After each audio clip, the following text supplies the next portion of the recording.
Hello dear students, welcome back to Grow and Shine.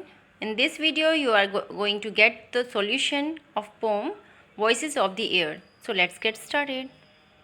Exercise A. Read these lines and answer the questions.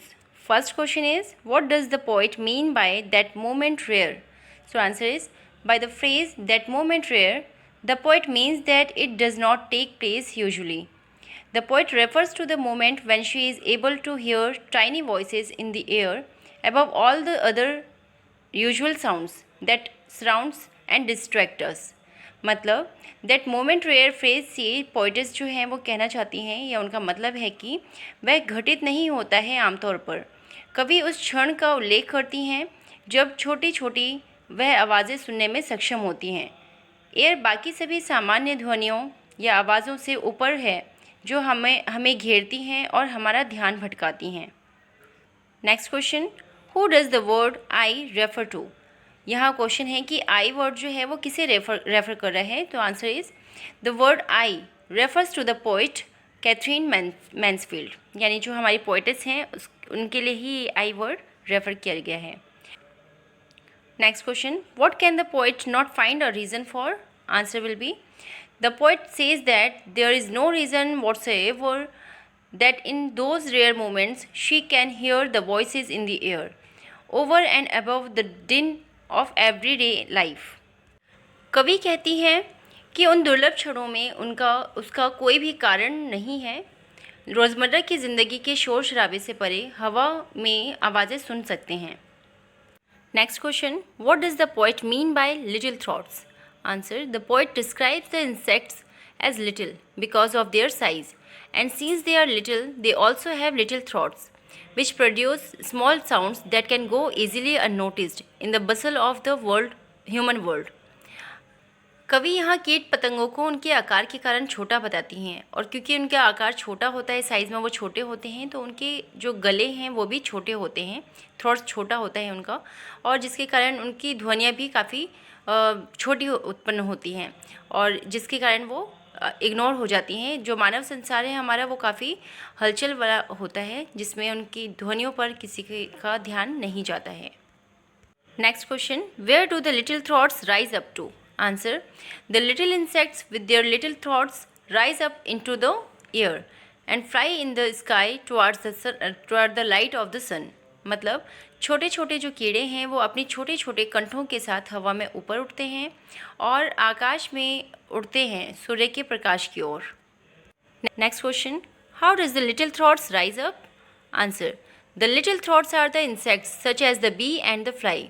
These rise up and fly because of their tiny wings. छोटे गले कीड़े होते हैं जैसे मधुमक्खी और मक्खी, ये ऊपर उठते हैं और उड़ जाते हैं उनके छोटे पंखों के कारण। Exercise B. Answer these questions. First question is, which sounds does the poet find louder than the sea and the wind sometimes? So answer is, the sounds made by the tiny creatures such as the bee and the fly seem to be louder than the sea and the wind at rare moments. मतलब मधुमक्खी और मक्खी जैसे छोटे जीवों द्वारा निकाली गई जो आवाज़ें होती है वो तेज़ लगती हैं दुर्लभ क्षणों में, समुद्र और हवा से भी ज़्यादा। Explain the second stanza of the poem.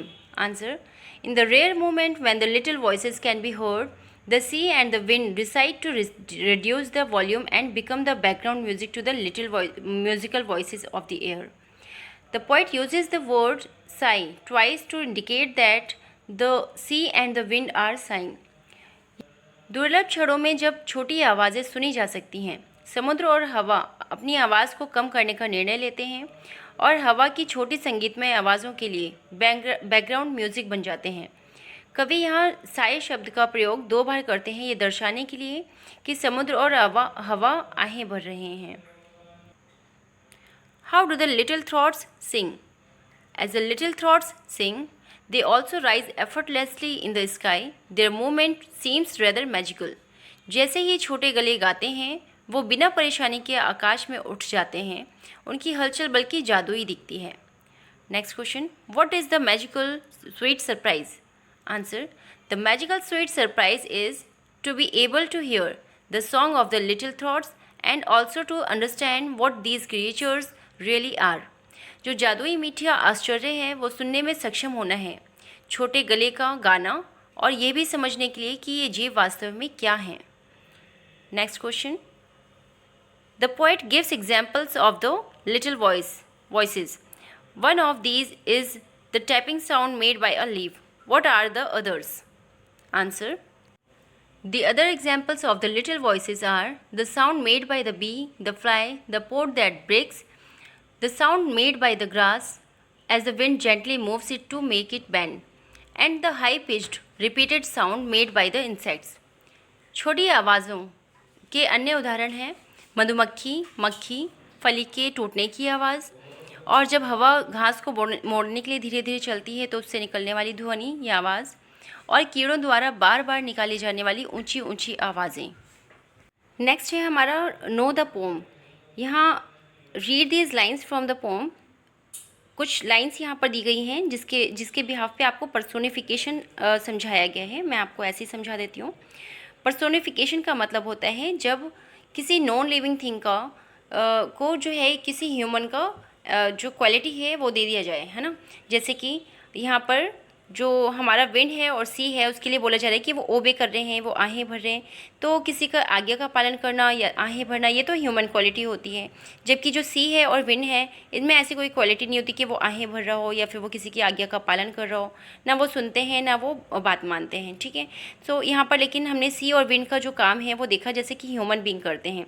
सो यहाँ पर ये जो ओबे और साई वर्ड है वो एक पर्सोनिफिकेशन है, यानी कि इन दोनों वर्ड्स के से इनको जो है एक पर्सन की क्वालिटी दे दी गई है, इंसानों की क्वालिटी दे दी गई है। आई होप कि आपको समझ आ गया होगा कि पर्सोनिफिकेशन क्या होता है। इसके बिहाफ पे यहाँ पर एक एक्सरसाइज है, read these lines and tick the one that are example of personification. You may work in pairs. तो यहाँ पर आपको पेयर में वर्क करके अंडरस्टैंड करके फाइंड आउट करना है कि कौन सा जो आपका लाइन है वो पर्सोनिफिकेशन का एग्जाम्पल है। मैं आपको बता देती हूँ। फर्स्ट स्टैंजा में देखिए, फ्राउनिंग नाइट।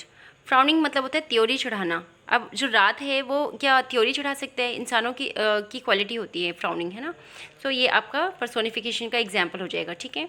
नेक्स्ट में हम देखते हैं सेट द सनफ्लावर्स। तो सनफ्लावर क्या कुछ कह सकता है? कहना, सुनना, बोलना, ये तो इंसानों की क्वालिटी होती है। सो अब ये जो स्टैंजा है ये भी हमारा पर्सोनिफिकेशन का एग्जाम्पल हो गया, ठीक है। नेक्स्ट है हमारा if the winter were a person. एक अगर जो सर्दियां हैं वो एक इंसान होता, पर्सन होता, she would be a girl, वो एक गर्ल होती। विथ फ्रॉस्टी हेयर, उसके फ्रॉस्टी हेयर होते। तो ये सारी क्वालिटीज़ तो इंसानों की होती हैं। यहाँ पे भी हम देखते हैं कि ये पर्सोनिफिकेशन का एग्जाम्पल है। नेक्स्ट में देखिए, boat sails on the river. Boat तो सेल करता ही है रिवर में, तो ये तो इसी का एग्जाम्पल हो गया, ठीक है। And ship sail on the sea. Yes, ship sail करता है।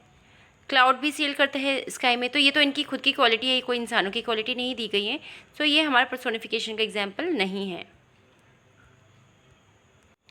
लास्ट में भी हम देखते हैं larks on the wing. Lark के विंग होते हैं, लार्क के विंग पर। Snails on the thorn, gods in his haven.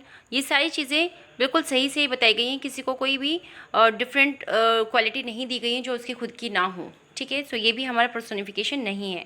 So first, second, third हमारा पर्सोनिफिकेशन का एग्जाम्पल है, और फोर्थ एंड फिफ्थ जो है ये हमारा पर्सोनिफिकेशन नहीं है। उम्मीद है आपको इस पोम के सारे सॉल्यूशंस समझ भी आए होंगे और आपके लिए ये हेल्पफुल भी रहा होगा। अगर ये वीडियो आपको पसंद आई हो तो please like this video and share it with your friends also. अगर आपने अभी तक चैनल सब्सक्राइब नहीं किया है so please do subscribe the channel. और अगर आपने ऑलरेडी सब्सक्राइब कर रखा है इस चैनल को तो आपका बहुत बहुत धन्यवाद।